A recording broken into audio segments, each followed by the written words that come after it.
there. I see you there. It's hard for me to talk when I'm playing. How are you? How is everybody on this rainy day here in South Korea in Seoul? It's raining cats and dogs. It's going to be floods today. It's the rainy season. And so I was actually going to go teach today, but it's been canceled because of the rain, which can be apparently quite extreme and cause flooding. So here I am. I am Rahel과. Good afternoon, good morning, good evening. And I'm doing my Songcatching series. This is Songcatching series number 9, I hope.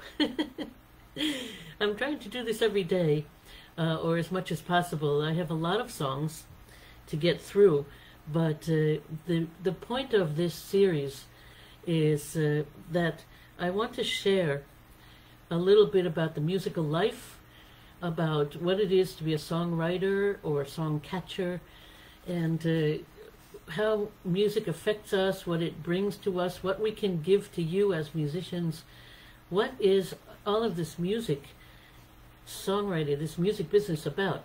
So I also many times veer off. Hi, Creative, we'll see you soon. I'm going to be featured on the Creative magazine here. If you go to their Instagram or their website, it'll be coming up on August 5th. We'll have an interview, so I'm very excited about that. They're located in Africa, in South Africa, so that's going to be really exciting. So, yes. And so today, as part of my Songcatching series, I actually talk about this every episode, and now I've done 9. And I base this concept of song catching on a poem that I once came across by a Native American Indian poet, and I never have actually read the poem, so I actually pulled it up, and I'm going to read it to start off this session. I just played you the song that I'm going to talk about, but I want to start out by reading this poem, and let's see if I can read it. I've got the computer angled in a weird way so that you can see my guitar. Maybe I'll lift it up a little bit so I can read this poem. I hope you can still see me over there on Facebook.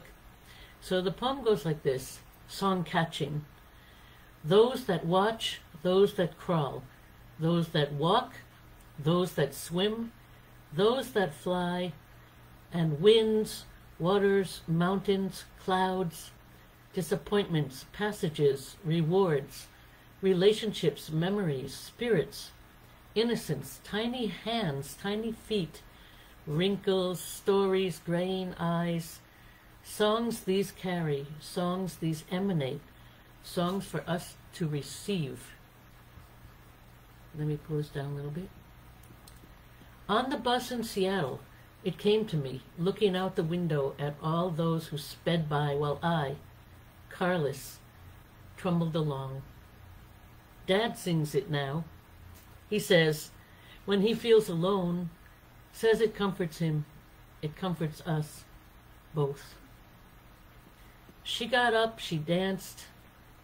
She got up and danced, weary body and white braids, cane in hand, blessing the people to a song I had caught. I was so young then, afraid to sing them in public. But later, she whispered this in my ear. That was the most beautiful song I ever heard. Let me sleep. Wind, rocks, trees, friends, and rain. Keep your songs till tomorrow. I see you smile, catch a song. I see you cry, catch a song. I see you struggle, catch a song.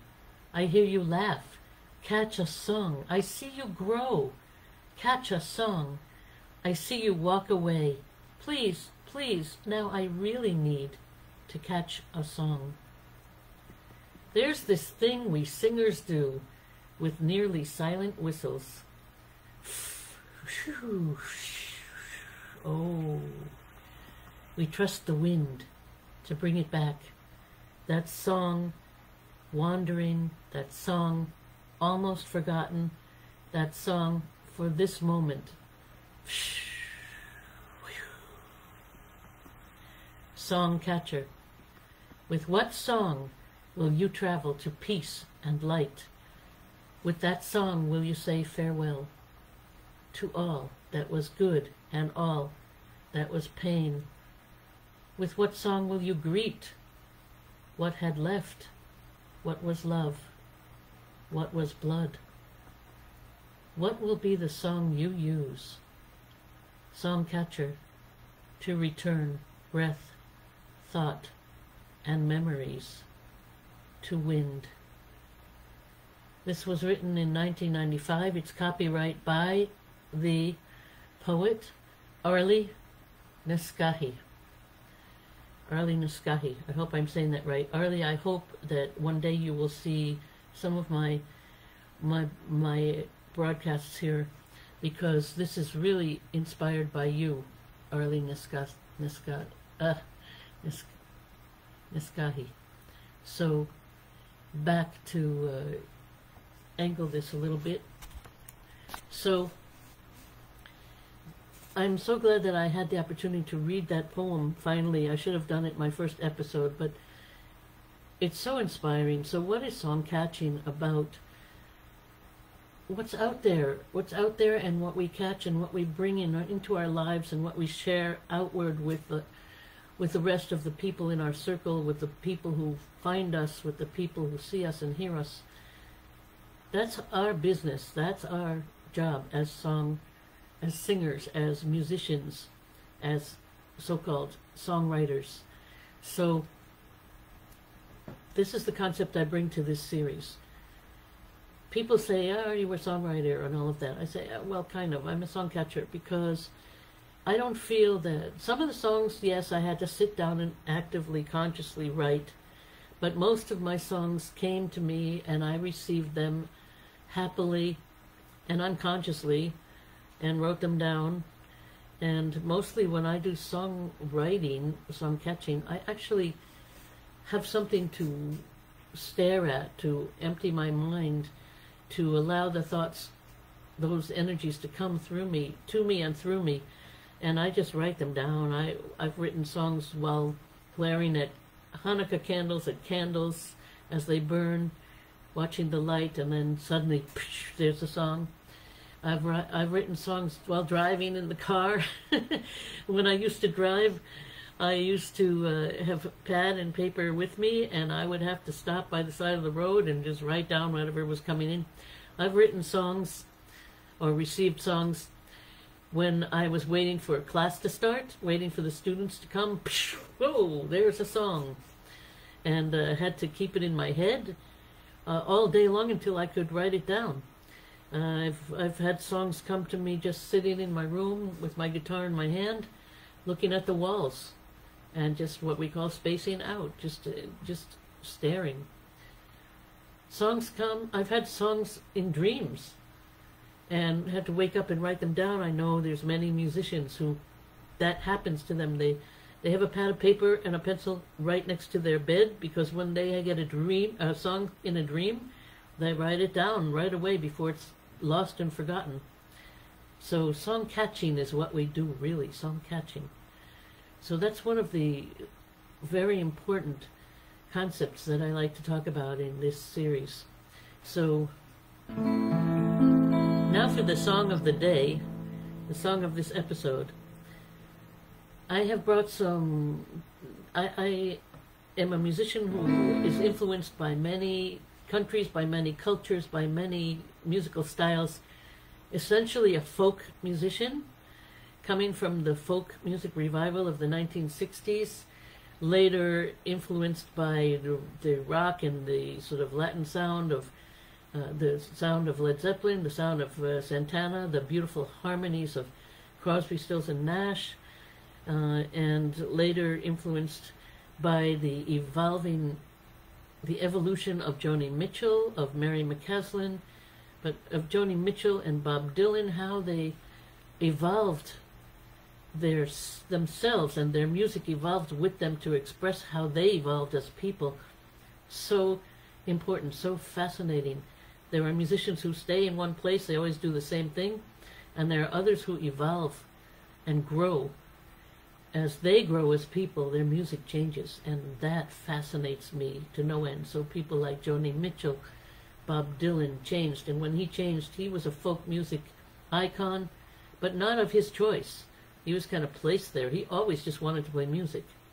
And when he changed and started doing more of a rock music, the folk musicians abandoned him.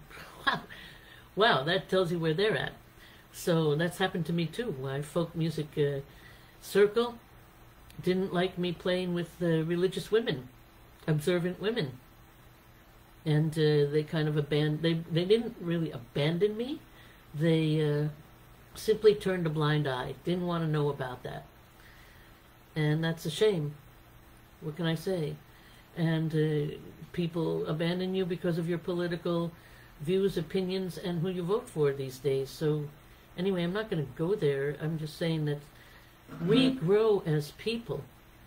We grow as people, and as musicians, hopefully our music expresses that.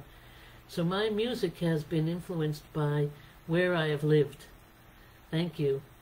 And where I have lived in my life has been growing up in America, ending up in Israel for 22 years, and Israel, a melting pot of a fusion of cultures, of music, of languages, of religions, of observances, of daily life, an integrated country, which is also an evolving, growing, new country, finding its way.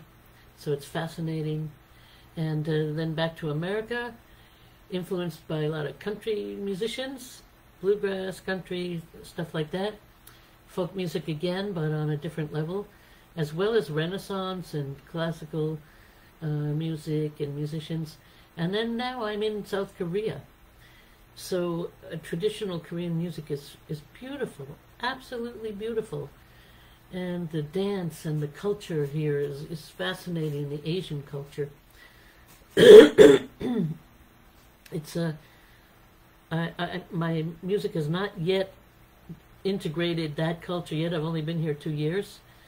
And I hope to write a song in my basic Korean once I get it sort of underway.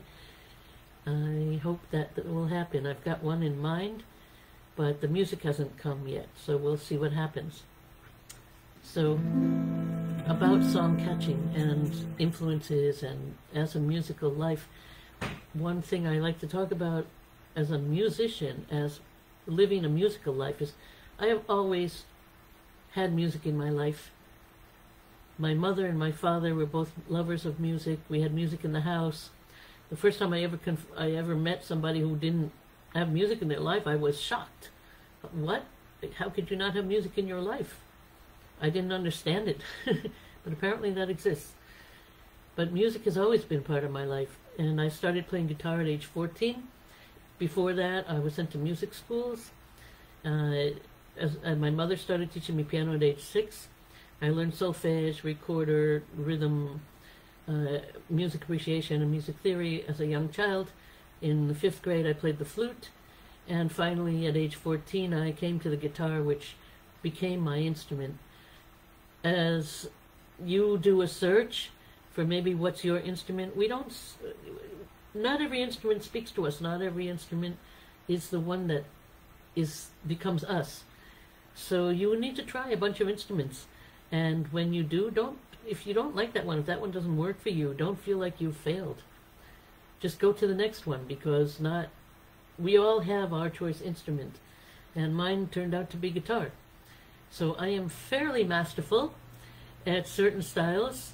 I am not a classical musician, although I will give a folk accompaniment to classical music, which is pretty cool. And I do fingerstyle picking.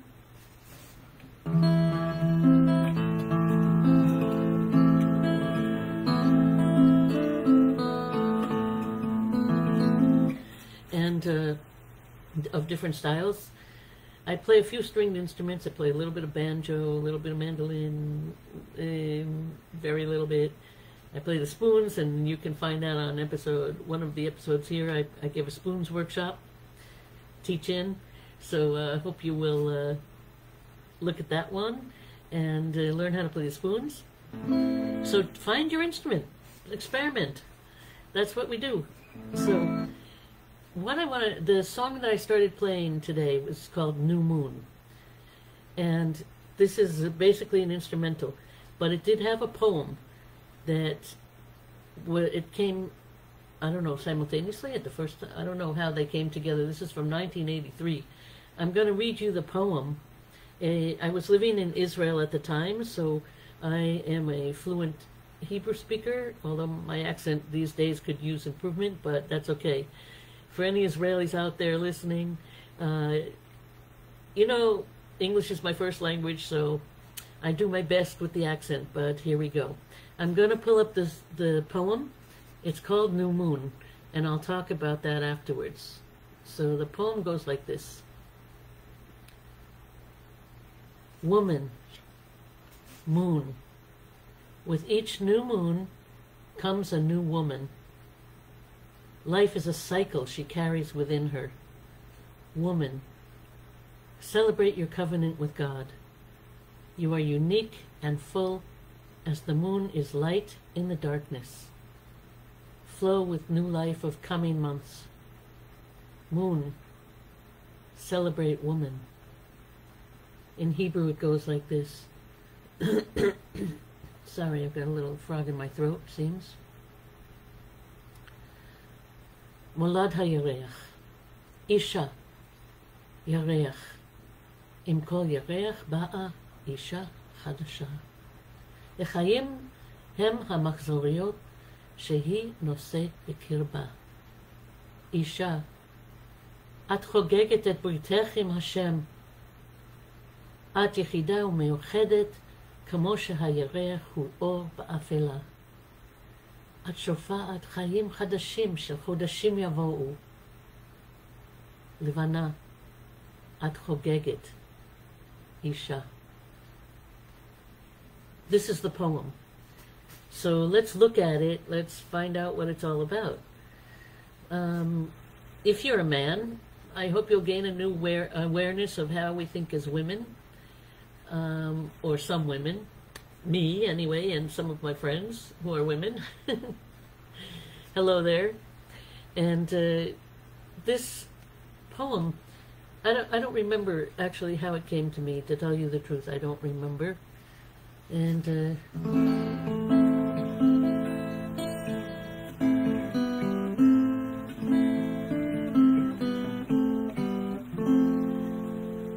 Shalom, shalom. ברוכה הבאה. ברוכים הבאים. So let's look at this. Woman. This is a woman's experience.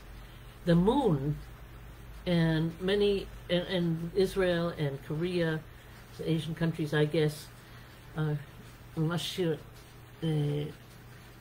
Ohel Adom. Yeah.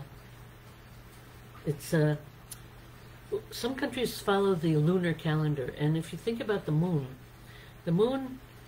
oh, there's so many great stories about the moon, biblical kind of references, you know, how both were great lights, both great lights were created by God, and the sun rules the day and the moon rules the night.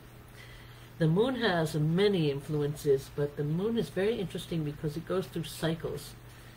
It goes through cycles, you know, it becomes a new moon and then a full moon and transitions. It's always changing, and I started out by talking about how we evolve and grow as people, and the musicians I love, like Joni Mitchell and Dylan, who evolved as people and grew their music. Pat Metheny comes to mind also, jazz musician.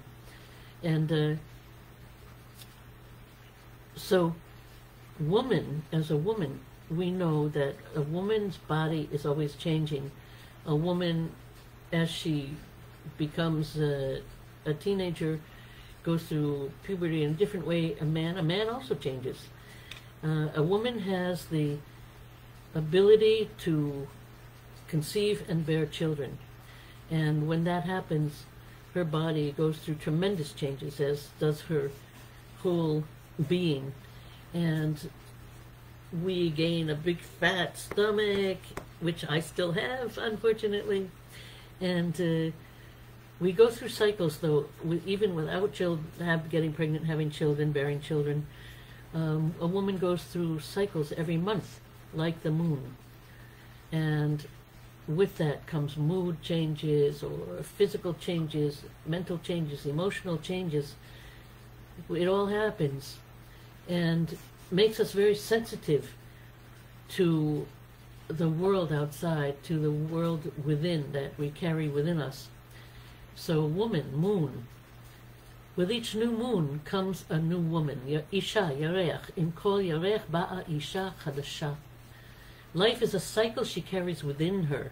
החיים המחזוריות שהיא נושאת בקרבה. We feel this deeply. We feel the change of life.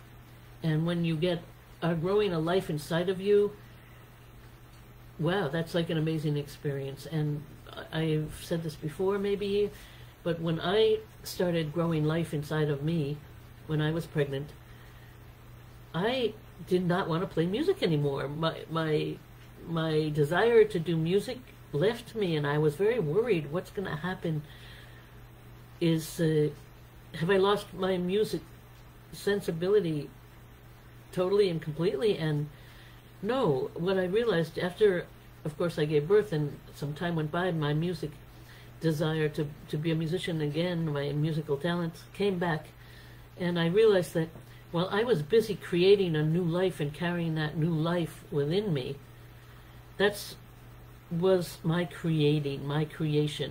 That was how I was doing creating, and I couldn't do anything else. I needed to do that. That's how it affected me. So, woman, celebrate your covenant with God. Isha, at חוגגת את בריתך עם השם. I want to talk a little bit about the women's band Tofa'ah, and there will be a link to that. When in 1981, the end of 1980, beginning of 1981, I auditioned for a position in a band called Tofa'ah. It was all women's band. I had no idea it was based on Jewish religious law, halacha, and just about every woman who joined was observant or became observant in the process of being part of the band. And this was a fascinating experience for me, and it helped me grow. What I learned, and I want to say, there's a lot of prejudice and misunderstandings about religious people of faith. People feel that religion is restrictive and confines you, and also sometimes even oppresses women. Some religions, that's true. Some societies in general, without even being a religion, some ideologies, that happens. But what this gave me was a new awareness of what freedom is about, because within restrictions, you have freedom. If you do not have restriction or boundaries or laws or rules, then you have anarchy, which we're kind of witnessing around the world, at least in America today. When you don't have rules and boundaries, then you don't have freedom, actually.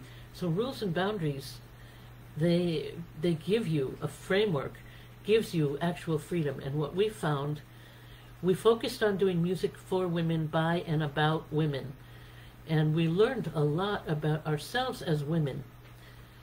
So most of the music that you'll hear there was based on biblical passages, as well as our experiences as women, and how we also experience faith and spirituality as women. So there is a difference, no matter if, I'm sorry to say this, but men, there is a difference between male and female. No matter what gender you want to identify as these days, the basic reality is that there are two genders, male and female, and go ahead and fight me on it, but that's the reality. Come on, folks. And men and women have a different form of sensitivity, a different expression, a different way of living, a different perspective. Of course, everything depends on your experiences, of course, but part of that experience is being male and female. So coming as a female, from the women's perspective and experience, this is what I experienced, that within the framework of being in a group of musicians who were all women, we grew and learned and studied and became aware of our sensibilities and our experiences as women. So that was very valuable to me. It opened me up, but before that, even before that, I am a child of the late 60s or 70s, really. I'm a 70s child, influenced by all the changes that were going on in America during the 1970s, which we saw the beginnings of the feminist movement, of feminism. And I will put links to the history of feminism and whatnot. It's very different than what feminism has evolved into today, which I certainly don't want to be part of it.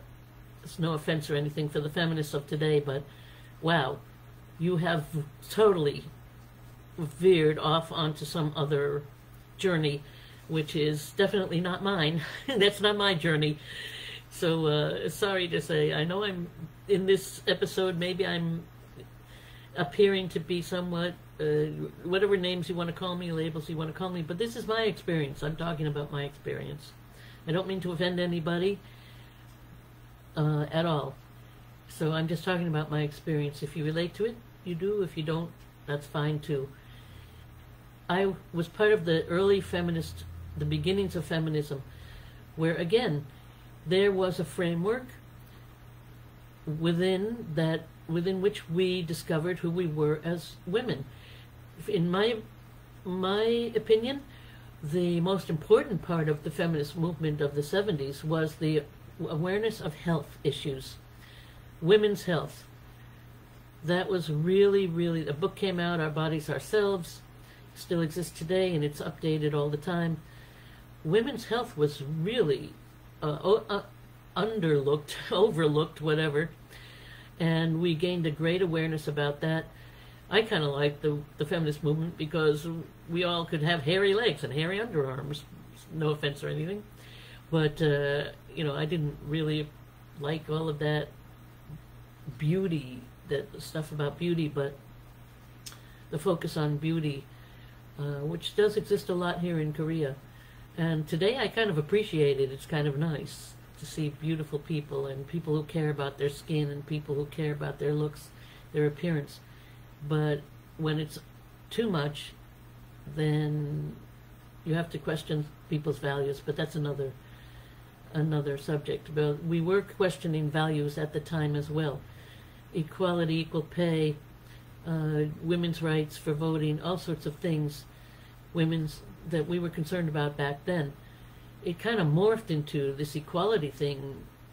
We're not equal to men in our physical abilities, maybe in our abilities, intelligence, emotion, things like that, but men are stronger and can do things. There are women who can do the things that some men can't do, I agree. But we have to question that word equality and what actually is the definition of that. How do you view that? And I'm not going to go into that in this episode either. But I'm raising some issues, some questions, some food for thought, things you can think about today that we used to think about then and think about them today, and they're very different. The attitudes and the definitions and how things evolved, the concepts and the ideologies have evolved very differently today. So looking from a historical perspective, and I'm at 66 today. Yep, I'm 66 years old. I can't believe it myself. And so I have somewhat of a historical perspective and many experiences to draw on and lean on and speak from. So I'm not just speaking out of my butt, as they say. So anyway, let's move on. Celebrate your covenant with God. You are unique and full as the moon is light in the darkness. את חוגגת את בריתך עם השם. את יחידה ומיוחדת כמו שהירח הוא אור באפלה. Light in the darkness. Wow. I could go many levels with that. Light in the darkness. Are we living in a dark age? Do we need to bring light? Is there a movement of light in all of this darkness? Are we going towards the light? What is light and darkness? So more questions for you to think about. Flow with new life of coming months. Moon, celebrate woman. את שופעת חיים חדשים של חודשים יבואו. לבנה, את חוגגת אישה. So, as the moon goes through cycles, we also go through cycles. The earth goes through cycles. The tides change according to the moon. The environment changes. Light and darkness, how we live. All of this is all about change and transition, and accepting that change and transition is part of our lives, and that we don't stay stagnant. We keep evolving as people, and we move. So I'm going to play this song. And please send me your feedback, any thoughts you have. I don't mind getting into open discussion, debate, having disagreements, agreeing to disagree, whatever. Name calling, forget it. You'll be cut right off. So, this is called New Moon, Shahi'Yarach. It's an instrumental piece, and recently you can find it on Tofa'ah, The Sound of Joyous Song, the album on my Bandcamp site. Oh yes, rahelmusic.com, R-A-H-E-L music.com. That's where you can find me, and I hope that you've been seeing me during all of this talk on Facebook. So yeah, so rahelmusic.com, R-A-H-E-L music.com. Hi there. And that's where you can find everything about me. You can find all the music that I've written. You can download the music. There's a link to my download site on Bandcamp where you can download music. And please download music. It helps support the arts. It helps to support this musician to be able to do these things. And you can tip. There's a PayPal link as well. And you can give the gift of music to your friends. Any music that you enjoy from my collection, please share it with your friends. But download it. Don't just, illegally download it and send it off. Please at least give a donation. It's only 99 cents or $1 or something to download one song. That's 1,000 won. Or Arba Shkalim, Mashu Vazeh. And it's not a big deal. So, but for me, it's a big deal. And if you download this song, New Moon, from the album for Tofa'ah, The Sound of Joyous Song, then that any profits from that goes to my good friend Yona Yakubovich to support her family. She is a family of special needs children, and she herself special needs. An amazing woman. Yona, you're fabulous. You changed my life. You changed the life of many, many people. And you and your boys now, they're so special. So special. Hi, Ellie. Hi, Yissi. So if you're watching, I love you guys. And if you download any music from that album, that will go to them. And there's a link to find out all about them there too. So I'll put a link also in my box here. So this is New Moon, Shahi'Yarach, received in 1983.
Hi Julia, hi everybody who's joined. I forgot to put my guitar amp on, so I didn't have that nice beautiful sound.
Perfect for Shabbat morning, you bet.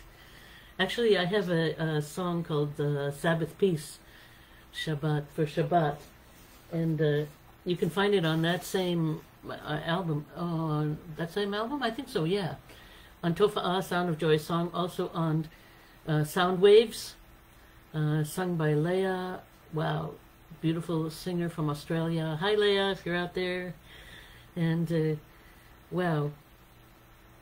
This song, one other thing that I need to talk about that I use this song for is my therapeutic music.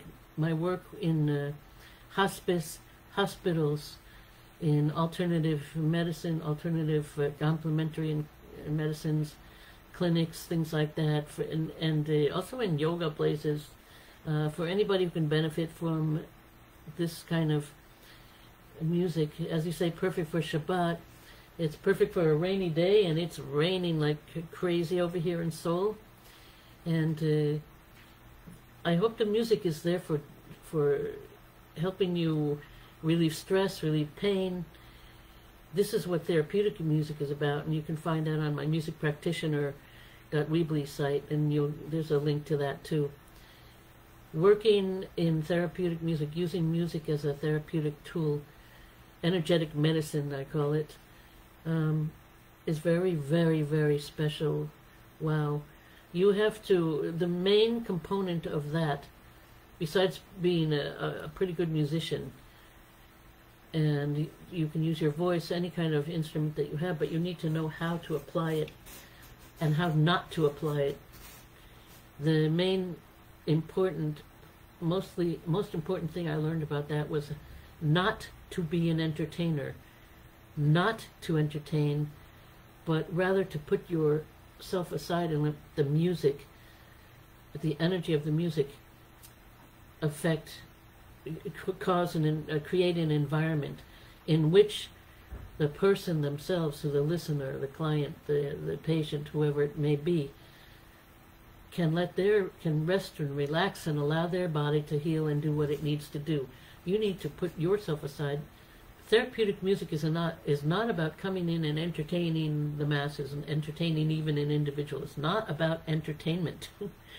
And that, for a musician and an entertainer, is something that takes a little while to grow, to learn to put aside, and rather instead to become in service of another person. So this was the most important lesson. I studied for a year.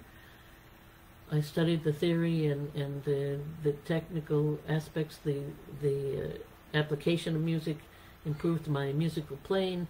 I had to find music that was appropriate, and appropriate means anything, because it can match anybody's personality. If a person wants to hear Led Zeppelin, you're going to play him Led Zeppelin.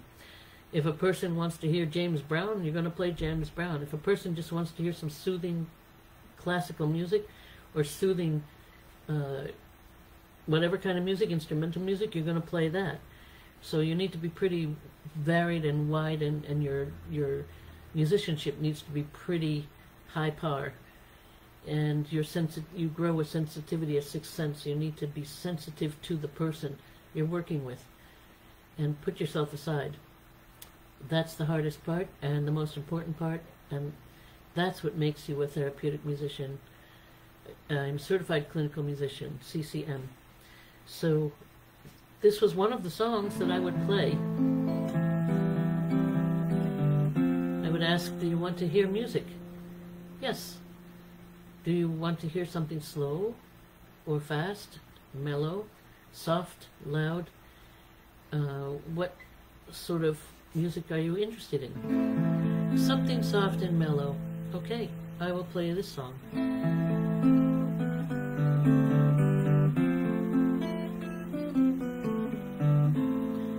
So this was one of the songs that I use for my practice as a therapeutic musician, as a certified clinical musician. So there's lots to be learned about that. Lots that you need to know if you choose to use music to try and help a person who's ill, who's dying, who's in need of music as a pickup. You need to know how to use it.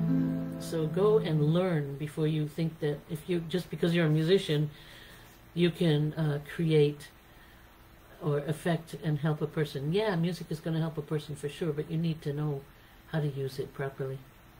That's what I suggest. Another one of my opinions. One of my views.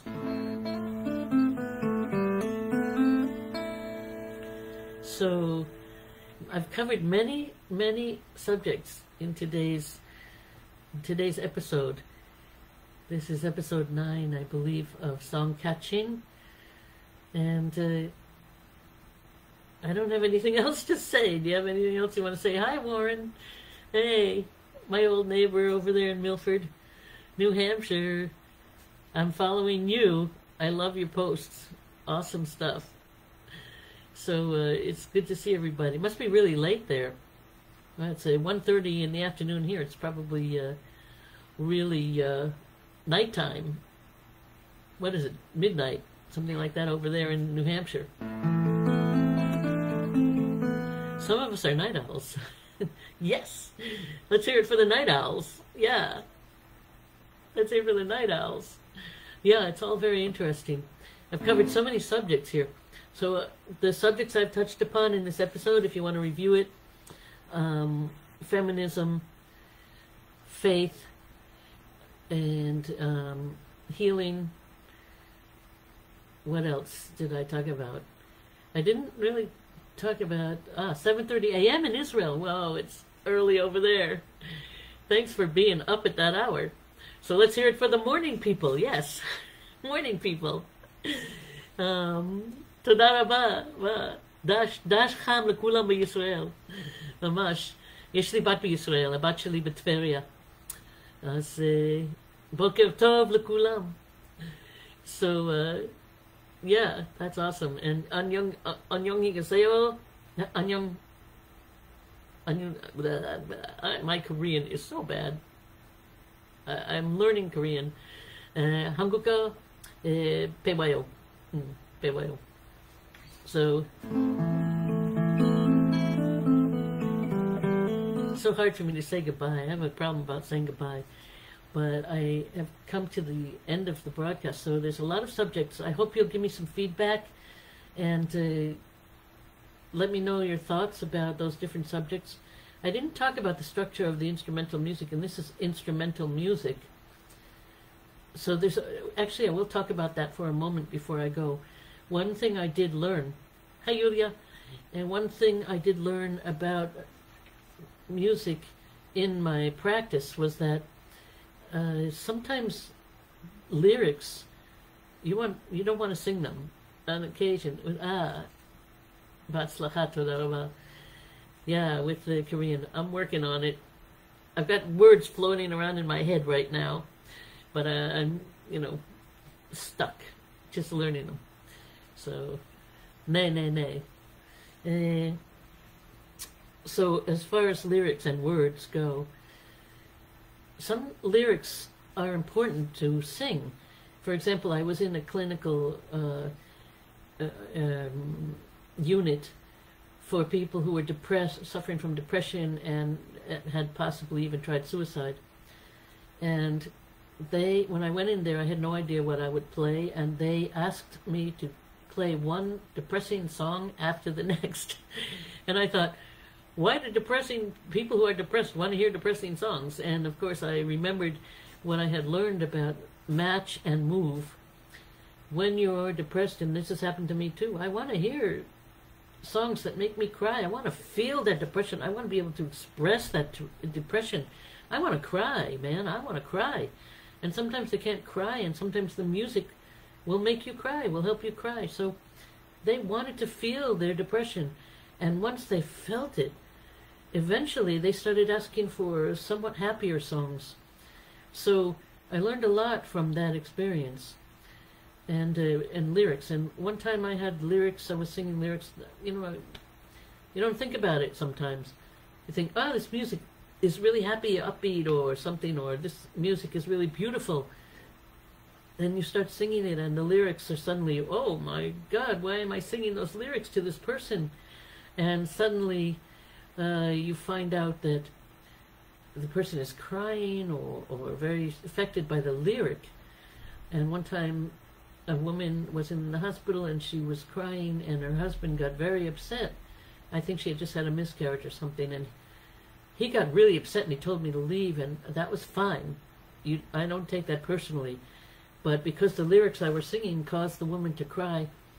And in fact, he was upset that she was crying. They had just experienced something tragic, but she needed to cry. Obviously, it helped her get through that. The pain that she was suffering, the emotional pain, the physical pain she was going through. She needed to cry, and that was a good thing. One time I was in the hospital, and I played a song for a man, and he said, come over by the side of the bed. Can I hold your hand? I said, okay. And he held my hand, and he started to cry. And then he said, thank you so much.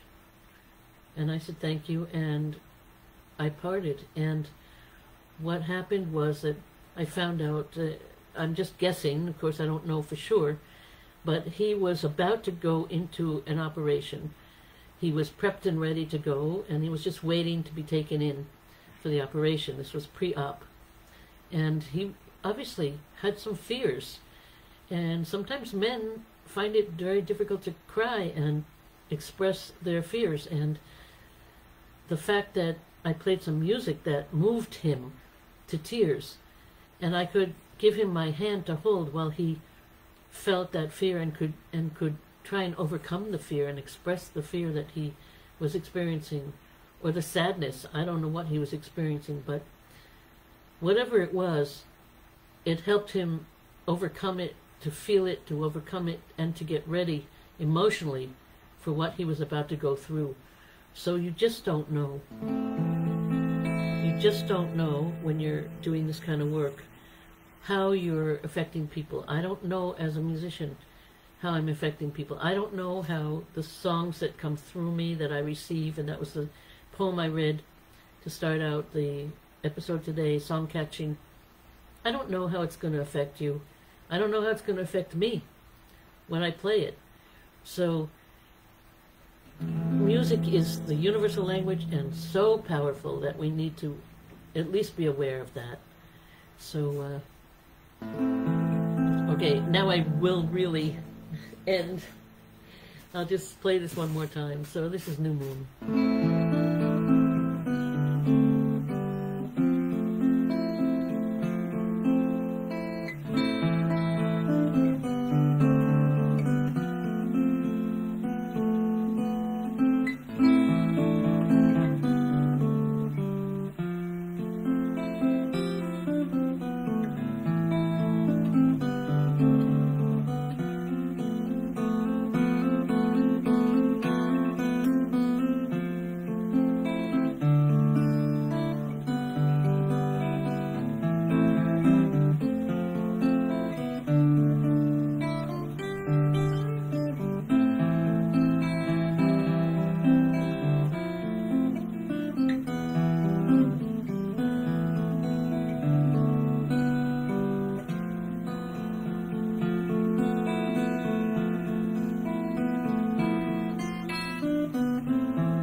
Thank you so much for tuning in today. Thank you for your comments, Zohar. Toda rabba mamash. And please tune in again. It's a rainy day here at home, so I hope that I'll have another chance a little bit later to bring you another song. Take care, everybody. It's been really great to be with you. Thank you.